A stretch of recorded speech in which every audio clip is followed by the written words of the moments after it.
Dans cette édition, un bistrot où il fait bon emmener ses enfants. Depuis 5 ans, le jeu et la culture sont au menu du Cho Café à Amiens. Un inventeur alsacien qui a imaginé un lampadaire qui produit sa propre électricité, économique et bien pratique pour les sites isolés. Et pour commencer cette idée généreuse, à Caen, l'association Gamelle Plaine a invité les personnes sans domicile fixe et leurs chiens à passer les uns chez le coiffeur, les autres chez le toiletteur. Elle ne demande que de l'amour, donc c'est parfait, c'est super. Ingrid est aux petits soins pour Émaude. Ce cocker bénéficie d'un toilettage gratuit. Difficile en effet pour son maître Fano, un sans domicile fixe, de lui offrir un tel service. Le temps d'un après-midi, les plus démunis et leurs chiens sont choyés par les bénévoles de l'association Gamelle Plaine. C'est vrai qu'il fait très froid, donc ils sont contents de pouvoir se réchauffer, venir avoir des habits chauds. Et puis on voulait leur porter une bonne année en les relooquant et ils sont tous contents qu'on leur propose de partir sur le bon pied. À l'origine, venu pour ses chiens, Fano accepte de passer entre les mains de Marie, la coiffeuse. Une séance appréciée par le jeune homme. Oh, ça fait du bien. En plus, avec les filles, en plus. Voilà, il n'y a pas mieux. Ça leur fait plaisir. Et puis pour nous, c'est du plaisir aussi, quoi. Il suffit de les voir arriver et les voir repartir, c'est plus les mêmes personnes. On voit les épaules qu'on montait d'un étage. Ils sont vraiment très heureux, ils se sentent beaux, ils se sentent compris. Ils existent dans les yeux de plusieurs personnes. Nouveau look, nouvelle coupe. Fano et ses compagnons commencent bien l'année 2017. On va mieux voir comme ça, quoi. Ça va être mieux pour elle, quoi. C'est une gentille dame. Comment éclairer un site quand on est coupé de toute source d'énergie? C'est un inventeur alsacien. Il a trouvé la réponse, un lampadaire qui produit tout seul son électricité. Il est autonome et il fonctionne, on l'a deviné, grâce à l'énergie solaire. Visuellement, il n'a rien de révolutionnaire et pourtant son installation a retenu l'attention de toute une équipe. Un lampadaire intelligent sur batterie avec éclairage LED, un lampadaire autonome, solution idéale pour le parking du parcours santé de Egenheim, situé loin du réseau électrique. Ça évite d'ouvrir le macadam, ça évite beaucoup de travail et avec la technologie de caméra qui peut se fixer dessus, ça peut nous aider à sécuriser certaines zones également. Parce qu'il est intelligent, ce lampadaire, imaginé par Frédéric Maurer, une conception qui permet de donner libre cours à votre imagination. On peut avoir un détecteur de mouvement, on peut rajouter des capteurs de température pour les gens qui veulent absolument connaître la température au niveau local, faire la météo dans leur village. On peut vraiment utiliser tout ce qui est digital et tout ce qui est analogique aujourd'hui avec ce lampadaire-là.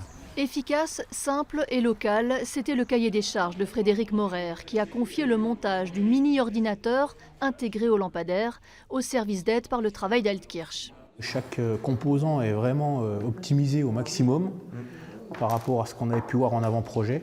Après une période de pré-production, un atelier complet sera mis en place, un atelier plus ou moins grand. Tout dépend du nombre de commandes que M. Maurer nous confiera. J'espère énorme. S'il faut être 20, on mettra 20 personnes, on mettra les moyens qu'il faut. Voilà, le but c'est de nous développer et de développer les autres et de faire connaître aussi nos compétences et les compétences de nos travailleurs. Un lampadaire assemblé à Altkirch et dont le mât est fabriqué à Masevaux, ça ressemble de près à du Made in Alsace. 3 spécimens sont installés dans le Haut-Rhin, tous sur des parkings. Le début probablement d'une belle aventure. Des commandes de grande envergure sont engagées dans la région et jusqu'en Afrique. Un conseil maintenant, emmenez au plus vite vos enfants au café. Enfin, pas n'importe quel café. À Beauvais, depuis 5 ans, le Cho Café permet aux familles de se retrouver autour d'activités culturelles, mais aussi de jeux de société.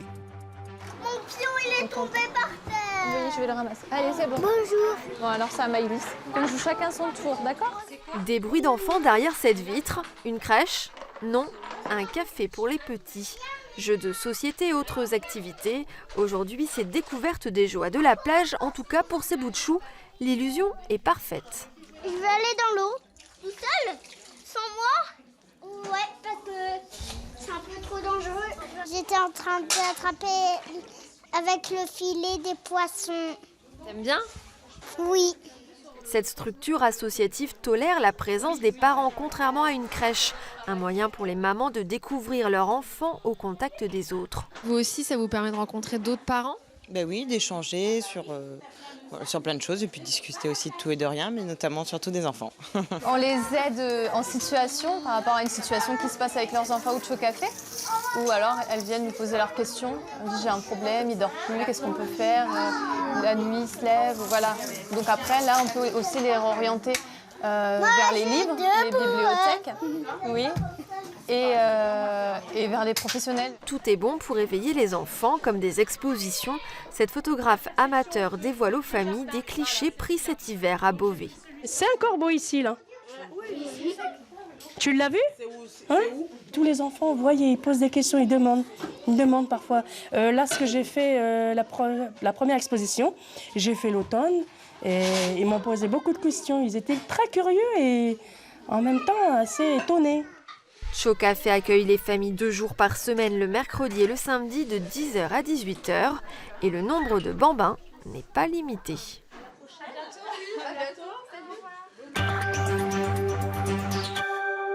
Mollietz dans les Landes, plus d'une centaine de bénévoles se sont retrouvés sur une plage pour la première opération de nettoyage du littoral de cette année. À cet endroit, les grosses marées hivernales apportent de nombreux déchets. Des ficelles. Après, il y a plusieurs morceaux de plastique comme des bouchons, de bouteilles aussi, bon, de la saleté quoi. C'est impressionnant, c'est impressionnant. Je me demande si on s'en sortira un jour. Tellement il y en a. En 15 ans, ces opérations de nettoyage ont permis de récolter 600 tonnes de micro-déchets. On ne peut pas passer dans cette zone avec des engins mécaniques sous peine de détruire les apports naturels de l'océan.